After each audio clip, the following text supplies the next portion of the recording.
Hello friends, VS classes में मैं आप लोगों का स्वागत करती हूं और उम्मीद करती हूं आप लोग अच्छे होंगे, पढ़ाई कर रहे होंगे। पिछली वीडियो में हमने वैदिक सभ्यता देख लिया था। आज देखेंगे है वंश। ठीक है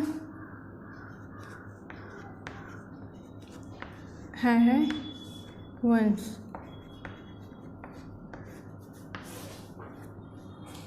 पिछली वीडियो में यदु के बारे में हमने जिक्र किया था, जिसका शासन बेतवा नदी घाटी क्षेत्र में था। ठीक, और बताया था कि इसी यदु के नाम पर आगे चल करके यादव या अहीर जाति का जो है उद्भव होता है। ठीक है, तो उसी यादव और अहीर जाति की एक शाखा है वंश। ठीक है, यादव कह लीजिए या अहीर। ठीक है, इसी की एक शाखा है वंश। है वंश के राजा होते हैं महिष्मत। इन्होंने एक नगर बसाई। ठीक, नगर का क्या नाम रखा? महिष्मती। ठीक, ये वही महिष्मती है जो वर्तमान में महेश्वर के नाम से जाना जाता है। ठीक है, वर्तमान का महेश्वर। अच्छा, इससे पहले हमने महेश्वर का नाम कहाँ सुना था? तो याद करिए, ताम्रपाषाण काल में हमने महेश्वर का नाम सुना था। महेश्वर का जो है प्राचीन नाम नवदा टोली है। क्या सुना था कि नवदा टोली है, और यहाँ पर हम सुन रहे हैं महेश्वर का नाम महिष्मती। तो यहाँ पर जान लीजिए कि इतिहास बदलता है, ना कि स्थान। ठीक है, स्थान वही रहता है, इतिहास बदलती हैं, वहाँ पर होने वाली घटनाएं बदलती हैं। ताम्रपाषाण काल में ये हमारा नवदा टोली था, और ये आपका है वंश में महिष्मती के नाम से जाना जाता है। ठीक है वंश के ही सबसे प्रतापी राजा होते हैं कीर्तिवीर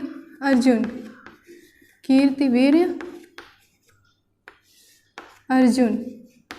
ये नाम आप लोगों ने सुना होगा, नहीं सुना कोई बात नहीं। इनका एक और नाम है जिसे आप बहुत अच्छी तरह से जानते होंगे और सुना होगा आपने। ठीक है, तो क्या नाम है? वो है आपका बाहुबली। ये वही बाहुबली हैं जिन पर आपकी मूवी बन चुकी हुई है। ठीक है ना, तो बाहुबली, इनके बारे में क्या जानकारी मिलती है? इन्होंने 2 वंशों को हराया था, इक्ष्वाकु वंश, ठीक, और नागवंश। इन्होंने इक्ष्वाकु और नागवंश दोनों को पराजित किया था। साथ ही अनुपदेश क्षेत्र को जीता था। अनुपदेश कौन सा क्षेत्र आपका? वर्तमान का पूर्वी निमाड़ वाला क्षेत्र है, पूर्वी निमाड़। ठीक है, साथ ही इन्होंने क्या किया? लंका नरेश रावण को पराजित किया था। कहाँ के? लंका के राजा रावण को पराजित किया था। अच्छा, अब देखिए, अब ये रावण कहाँ? लंका में है आपके, और ये बाहुबली कहाँ है? मध्य प्रदेश में। तो रावण मध्य प्रदेश से किस प्रकार संबंध है, तो इसके बारे में थोड़ी सी जान लीजिए। एक कथा है, सच्ची कथा है, जो कि रावण पर आधारित। ठीक है, रावण का विवाह जो है दसपुर के राजकुमारी मंदोदरी के साथ हुआ था। कहाँ हुआ था रावण का विवाह? दसपुर की राजकुमारी मंदोदरी के साथ हुआ। ठीक, ये वही मंदोदरी है जिनके नाम पर बाद में ये दसपुर का नाम परिवर्तित करके मंदसौर कर दिया जाता है। दसपुर बाद में जो है आपका मंदसौर, जो कि मध्य प्रदेश का एक जिला है, मंदसौर हो जाता है। ठीक है ना, अब देखिए यहाँ पे रावण क्या हो गए? रावण जो है मंदसौर जिले के दामाद हो गए। ठीक है, इनका जो रिश्ता ससुराल और दामाद वाला हो गया, मंदसौर के दामाद हो गए। ठीक, अब दामाद की हर जगह पे भगत की जाती है, खूब उनका सेवा सत्कार किया जाता है। तो यही व्यवहार यहाँ पर रावण के साथ होता है।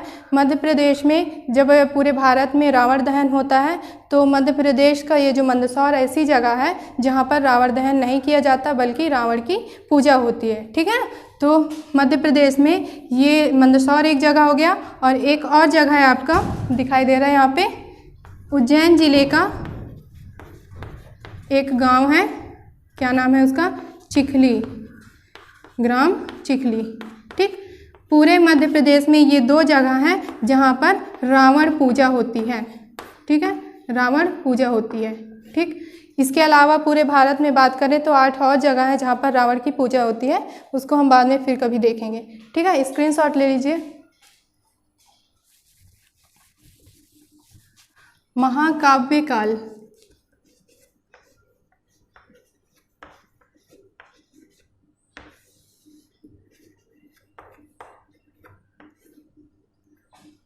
महाभारत और रामायण के टाइम पर मध्य प्रदेश में महाकांतार और दंडकारण्य नाम के दो घने वन पाए जाते थे। कौन कौन से वन हैं? एक आपका दंडकारण्य और महाकांतार। राम को जब वनवास हुआ था तो उन्होंने कुछ समय इन दोनों वनों पर व्यतीत किया था, ठीक है ना। दंडकारण्य जो है अभी वर्तमान में कहा जाए तो आपका पूरा छत्तीसगढ़ राज्य में चला गया है, छत्तीसगढ़ का जिला बस्तर, ठीक, दंडकारण्य क्षेत्र है। महाकांतार कुछ हिस्सा इसका अभी मध्य प्रदेश में है, कुछ छत्तीसगढ़ में है और कुछ उड़ीसा में,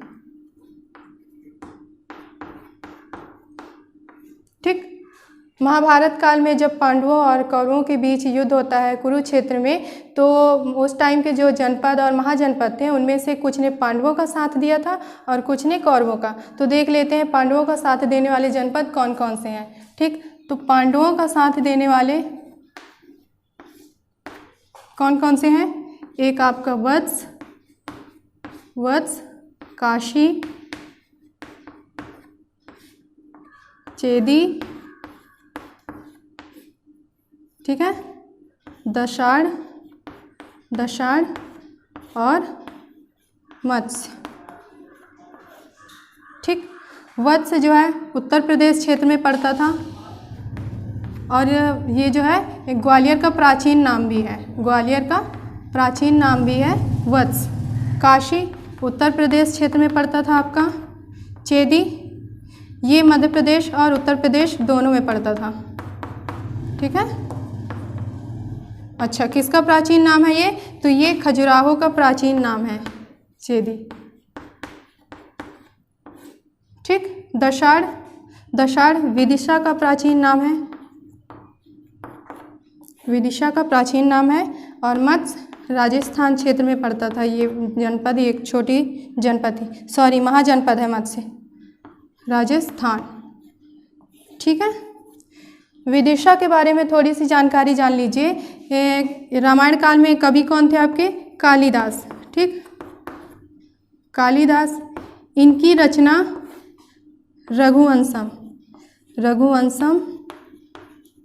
रघुवंशम में जानकारी मिलती है कि राम का पुत्र कुश और फिर शत्रुघ्न का पुत्र शत्रुघाती, इन दोनों ने बारी बारी से विदिशा में शासन किया था, ठीक है। रघुवंशम में जानकारी मिलती है कि राम के पुत्र कुश और शत्रुघ्न के पुत्र शत्रुघाती, इन्होंने क्या किया? बारी बारी से विदिशा पर शासन किया था, ठीक है। कालिदास की एक और रचना है आपकी, कौन सी है? वो है मेघदूतम, ठीक। इसमें जो है आपका प्राचीन महाजनपद अवंती यानी उज्जैन के बारे में जानकारी मिलती है, ठीक है। इसका संबंध जो है अवंती महाजनपद से है जो कि आपका उज्जैन है, ठीक है। स्क्रीनशॉट ले लीजिए।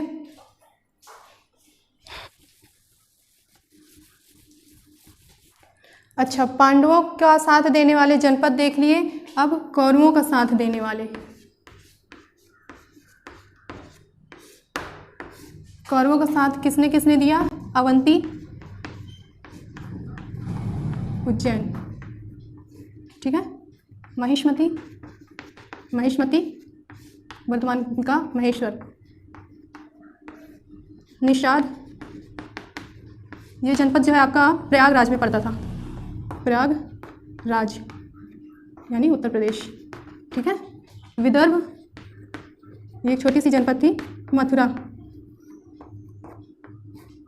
ठीक है, मथुरा उत्तर प्रदेश, सॉरी ये महाराष्ट्र में पड़ता था। विदर्भ जो है आपका महाराष्ट्र में, महाराष्ट्र, ठीक, महाराष्ट्र उत्तर प्रदेश। उसके बाद आपका भोज, ठीक। इन जनपदों ने क्या किया था? कौरवों का साथ दिया था जब कौरव और पांडवों के बीच युद्ध हुआ था, ठीक है ना। चलिए स्क्रीनशॉट ले लीजिए। महाकाव्य काल के कुछ प्राचीन स्थल देख लेते हैं जिनका वर्तमान में कुछ और नाम है, ठीक है। तो उनके प्राचीन नाम और फिर वर्तमान नाम देख लेते हैं।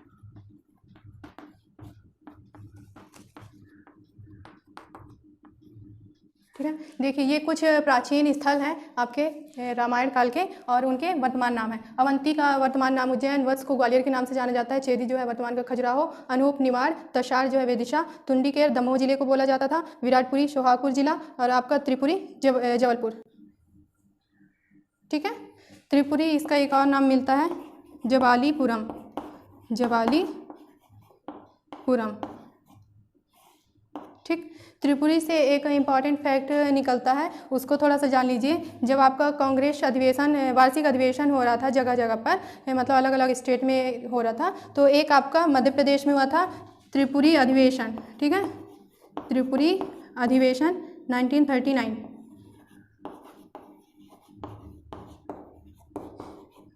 1939 में ये हुआ था।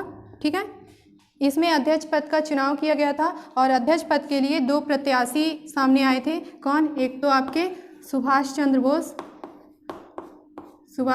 बोस, ठीक है, और एक दूसरा जो विपक्षी था वो था पट्टाभी सीतारमैया। दिख रहा? पट्टाभी सीतारमैया।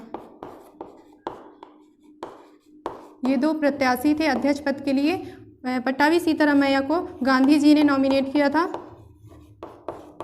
ठीक। इस चुनाव में जो है सुभाष चंद्र जीत जाते हैं, अध्यक्ष बन जाते हैं, लेकिन क्या करते हैं ये अप्रैल 1939 में अध्यक्ष पद से इस्तीफा दे देते हैं। अप्रैल 1939 में ही ये इस्तीफा दे देते हैं। अब अध्यक्ष कौन बनेगा? तो तत्काल फिर अध्यक्ष बनाया गया था डॉक्टर राजेंद्र प्रसाद को। राजेंद्र प्रसाद को फिर अध्यक्ष बनाया गया था। ठीक है। अगर क्वेश्चन निकल कर आता है कि त्रिपुरी अधिवेशन के अध्यक्ष कौन थे, तो वो डॉक्टर राजेंद्र प्रसाद थे। और अगर क्वेश्चन पूछते हैं कि त्रिपुरी अधिवेशन में किस नेता ने अध्यक्ष पद से इस्तीफा दिया था, तो वे थे आपके सुभाष चंद्र बोस। ठीक है। अच्छा, पट्टाभी सीतारमैया के बारे में थोड़ा सा जान लीजिए। ये तो यहाँ पर चुनाव हार गए। ठीक है। 1939 में चुनाव हार गए, लेकिन एक और चुनाव होता है, एक और आपका अधिवेशन होता है कांग्रेस अधिवेशन 1948 में। 1948 में होता है। कहाँ पर होता है? जयपुर अधिवेशन। ठीक है। जयपुर अधिवेशन में यहाँ पर वे फिर अध्यक्ष पद के लिए चुने जाते हैं। कौन? सीतारमैया यहाँ पर फिर अध्यक्ष बन जाते हैं। और भारत स्वतंत्र होने के बाद का ये पहला अधिवेशन था। ठीक है। यहाँ से क्वेश्चन निकलता है कि स्वतंत्र भारत का पहला कांग्रेस अधिवेशन का अध्यक्ष कौन था? स्वतंत्र भारत में जो अधिवेशन हुआ उसका अध्यक्ष कौन? तो ये पट्टाभी सीतारमैया थे आपके। ठीक है। चलिए स्क्रीनशॉट ले लीजिए।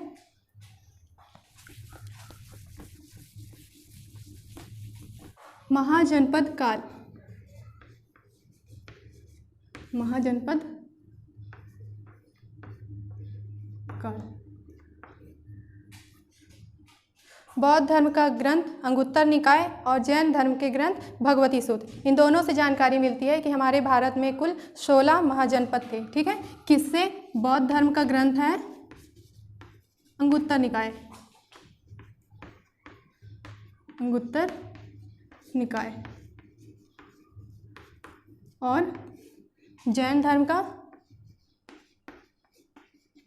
भगवती सूत्र, भगवती सूत्र। ठीक। इन दोनों से जानकारी मिलती है कि हमारे भारत में 16 महाजनपद थे। ठीक। जिनमें से 2 महाजनपद हमारे मध्य प्रदेश राज्य में ही हैं। कौन कौन से? एक आपका चेदी जनपद, चेदी महाजनपद, और अवंती। ठीक है। अवंती महाजनपद। चेदी जनपद, चेदी जो है वर्तमान में खजुराहो के नाम से जाना जाता है। क्षेत्र मैंने बताया था कहाँ है आपका, कुछ हिस्सा इसका उत्तर प्रदेश में पड़ता है और कुछ मध्य प्रदेश में पड़ता है। ठीक है। जैन स्रोतों से जानकारी मिलती है कि चेदी जनपद का जो आविष्कार है, मतलब स्थापना जो है अभिचंद, राजा अभिचंद ने किया था। ठीक है। विंध्य प्रदेश में। जैन स्रोतों से जानकारी मिलती है कि राजा अभिचंद ने विंध्य प्रदेश में चेदी साम्राज्य की स्थापना की थी। ठीक है। चेदी में महाभारत काल में एक शासक आता है शिशुपाल। ठीक। महाभारत काल में शिशुपाल यहाँ पे शासन कर रहे थे। ठीक है। ये वही शिशुपाल हैं जिनका कृष्ण ने भरी सभा में हत्या कर दी थी। ठीक है ना। आपने महाभारत देखा होगा, तो उसमें क्या होता है, एक सभा लगी होती है, उसमें कृष्ण भी शामिल होते हैं। आपके बीच में शिशुपाल आता है और कृष्ण को जो अपशब्द करने लगता है, उल्टी सीधी बातें करने लगता है। तो कृष्ण क्रोधित होकर अपना सुदर्शन चक्र छोड़ देते हैं और वहाँ पर ही शिशुपाल की हत्या कर देते हैं। ठीक है। अवंती इसकी 2 राजधानियाँ थी। कौन सा? एक आपका उज्जैनी और दूसरा महिष्मती। ठीक, इन दोनों राजधानियों के बीच में एक नदी बहती थी जिसे वैत्रवती नदी कहा जाता था। दिखाई दे रहा है? हाँ, इन दोनों राजधानियों के बीच एक नदी बहती थी वैत्रवती, वर्तमान में जिसे बेतवा नदी के नाम से जाना जाता है। ठीक है ना। बेतवा के उत्तर में आपका ये उज्जैनी था और फिर दक्षिण में आपका महिष्मती। ठीक है। अवंती जो है प्राचीन काल में बौद्ध धर्म का केंद्र था। ठीक, बौद्ध धर्म से संबंधित है और बौद्ध धर्म से संबंधित है तो इसे बौद्ध काल में एक नाम भी दिया गया था। तो बौद्धकालीन नाम जो उसका था वो क्या था? अच्युतगामी। अच्युतगामी। ठीक है, ये बौद्धकालीन नाम है। अच्छा, अवंती कहाँ पर है आपका? अवंती यानी कि उज्जैन आपका मालवा के पठार में पड़ता है, मालवा क्षेत्र में पड़ता है मध्य प्रदेश में। ठीक है। मालवा का नाम मालवा कैसे पड़ा था? तो जान लीजिए, वहाँ पर एक जाति निवास करती थी, मालव जाति। ठीक है, इसी मालव जाति के नाम पर यहाँ स्थान का नाम मालवा पड़ा था। लेकिन इस मालव जाति ने इसका नाम नहीं दिया था, तो किसने दिया था? मालवा को मालवा नाम औलिंकर वंशियों ने दिया था। औलिंकर वंशियों ने दिया था। ठीक है, मालवा। चलिए स्क्रीनशॉट ले लीजिए।